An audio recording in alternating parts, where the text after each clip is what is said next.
मुझे कांग्रेस पक्ष के पक्षश्रेष्ठ और महाविकास आघाड़ी इंडिया आघाड़ी की तरफ से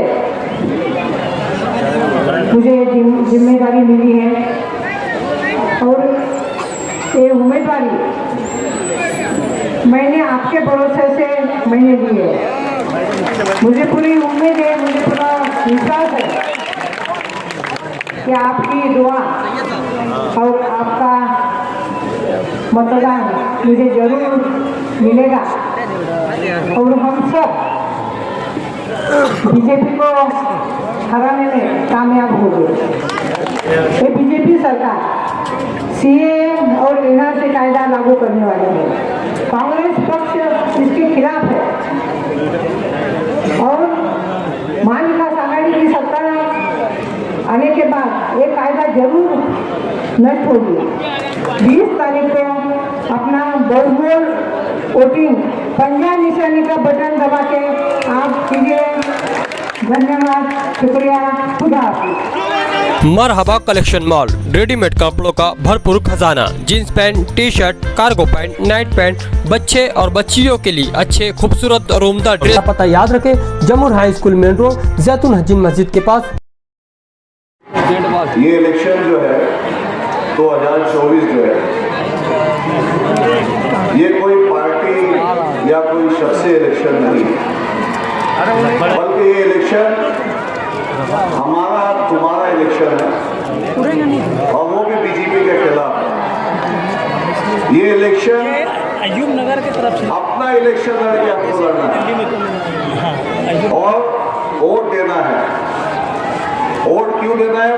सारे मुकर्रिर ने आपके सामने कहा कि अगर 2024 में जो 10 सालों का रिकॉर्ड भाजपा सरकार का हम देखेंगे तो 10 सालों में खाली वादों के खैरात हमें मिली है। नाई के मालेगांव और पूरे इंडिया के अंदर काम हुआ है।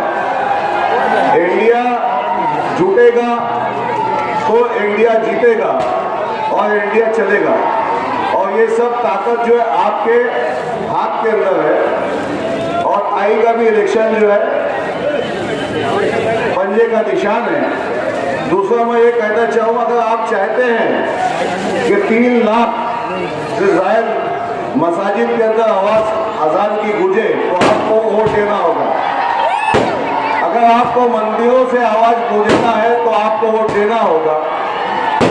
एनआरसी सीएए लागू नहीं करना है तो आपको वोट देना पड़ेगा।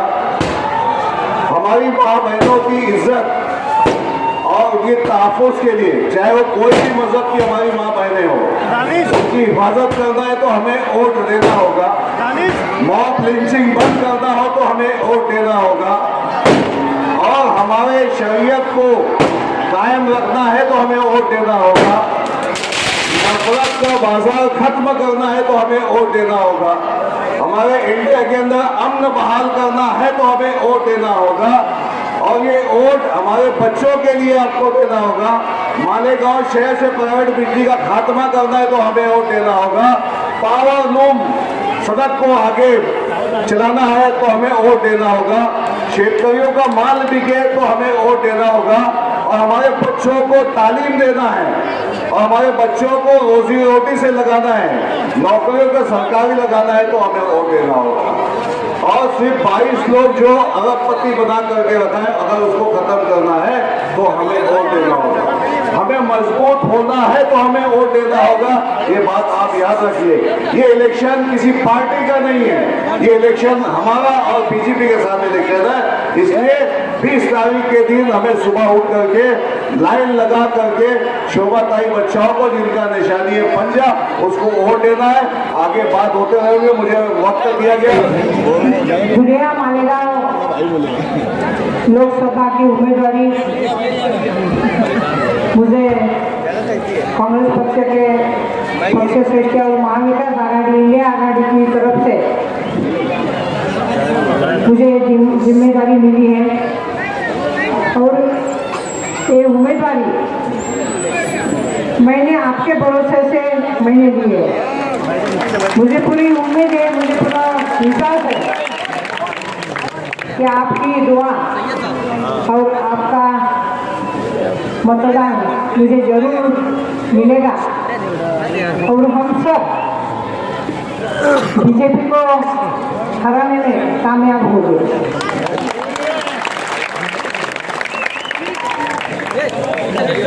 भाइयों, देश में ये जो चुनाव है, ये परिवर्तन ये चुनाव में लाना बहुत ही जरूरी है, क्योंकि पूरे देश में एक डरावना माहौल है और सुरक्षित किसी को सिक्योर नहीं लगता है। ये दबाव तंत्र और लोकशाही जो है हुकुमशाही की तरफ वाटचाल हो रही है और अभी नहीं तो कभी नहीं ये चुनाव जो है ये पूरे आगे जितने भी चुनाव है ये चुनाव के ऊपर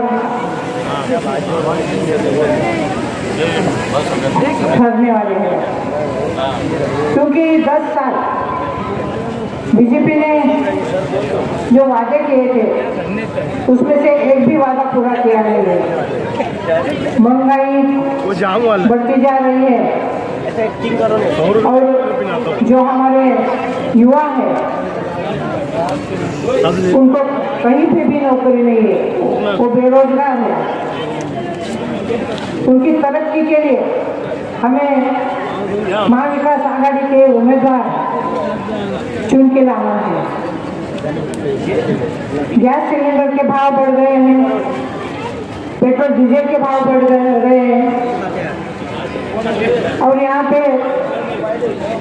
किसान जो भाई है उनके जो फसल है उनको भी भाव नहीं है। हमारे मालेगांव सिटी में बहुत सारे प्रश्न हैं।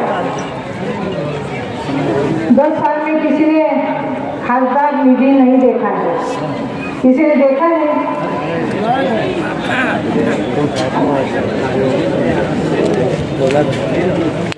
खासदार निधि से बहुत सारे काम हम कर सकते हैं।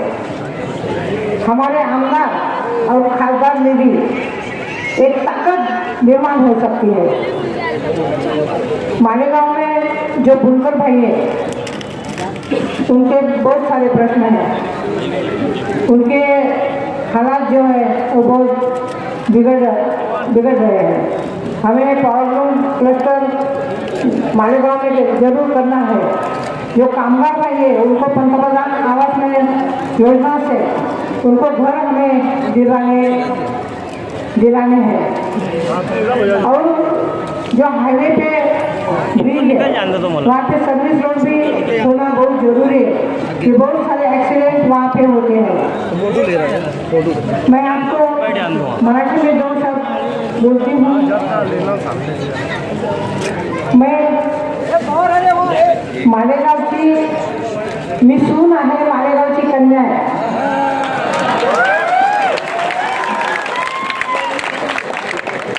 और आपकी बहन नासिक में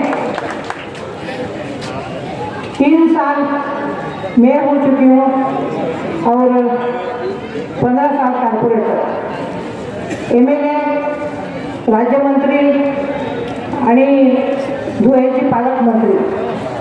मला प्रशासनाचा खूप अनुभव आहे आणि निश्चितपणे राज्यमंत्री झाल्यानंतर आपल्या मालेगावचं जे हॉस्पिटल आहे त्याचं उद्घाटन सोनियाजी गांधी यांच्या हस्ते झालं। त्यावेळी जे काही बॉम्बब्लास्ट झालं होतं त्यावेळी सोनियाजी गांधी आणि मुख्यमंत्री विलासराव देशमुख इथे आले होते। फराळा हॉस्पिटलला आपण व्हिजिट केली आणि तिथले जे रुग्ण होते त्यांना त्या ठिकाणी दिलासा देण्यात आला होता। या ठिकाणी निवडून आल्यानंतर खासदार निधीमधून आपण खूप चांगली कामं या ठिकाणी निश्चितपणे म्हणजे करू शकू आपण आणि जे जे काही आपले प्रश्न आहेत ते निश्चितपणे आपण सोडू असं मी आपल्याला शब्द देते. मी कर्मभूमीची भरपूर सेवा केलेली आहे. जन्मभूमीची सेवा करण्याची मला संधी द्या.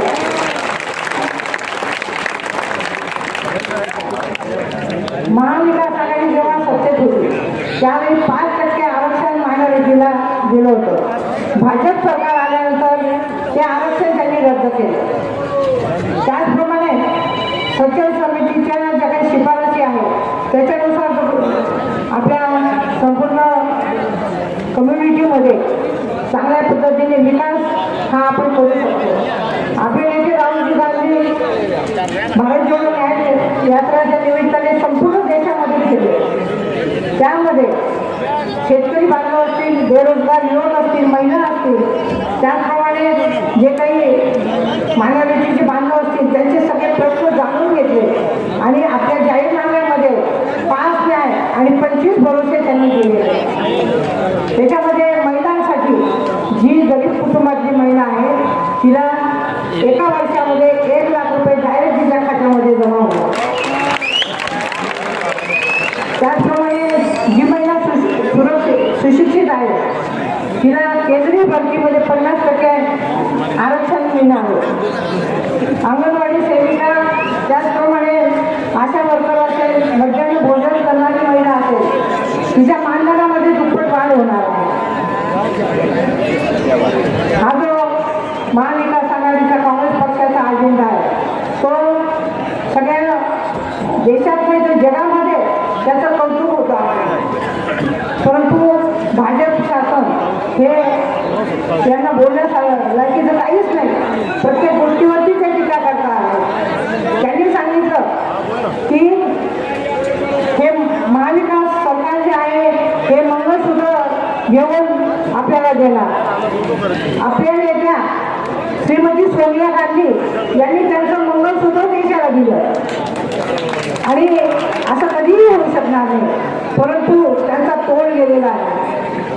हे नरेंद्र मोदींना हीच वेळ आहे की त्यांना घरी बसवण्याचं आणि स्थिर सरकार हे महाविकास आघाडी सरकारच त्या ठिकाणी देऊ शकेल.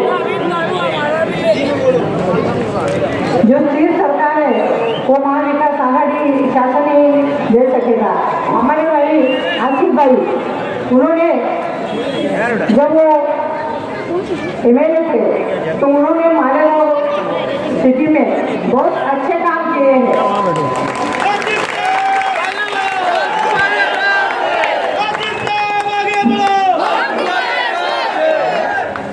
और इतने सारे आप यहाँ पे इकट्ठा हुए तो उनके मार्गदर्शन पे ये सब सभा यहाँ पे आयोजित किए. मैं आपको ज़्यादा मैं बात नहीं कर सकती लेकिन एक मैं विनती करती हूँ. ये बीजेपी सरकार सीए और एनआरसी कायदा लागू करने वाली है. कांग्रेस पक्ष इसके खिलाफ है और महाविकास आघाड़ी की सत्ता आने के बाद ये कायदा जरूर नष्ट होगी. और अपना जो वीज़ा मामला है वो उस पर भी मैं ध्यान वहाँ पे रखूँगी, आपको साथ दूंगी. जितने भी आपके प्रश्न हैं मैं जिन जान से मैं वो छुड़वाऊँगी. मेरे सभी भाइयों और बहनों से मेरी विनती है कि ये चुनाव में 100% वोटिंग होना चाहिए क्योंकि हम मतदाता है. ये हमको सिद्ध करना है कि हम देश के नागरिक हैं. तो मैं यहाँ पे विनती करती हूँ कि ये चुनाव में 100% आप वोटिंग करना है. मैं फिर से आपको विनती करती हूँ 20 तारीख चुनाव है. 20 तारीख को अपना बहुमूल वोटिंग पंजा निशानी का बटन दबा के आप कीजिए. धन्यवाद, शुक्रिया, खुदा हाफिज़.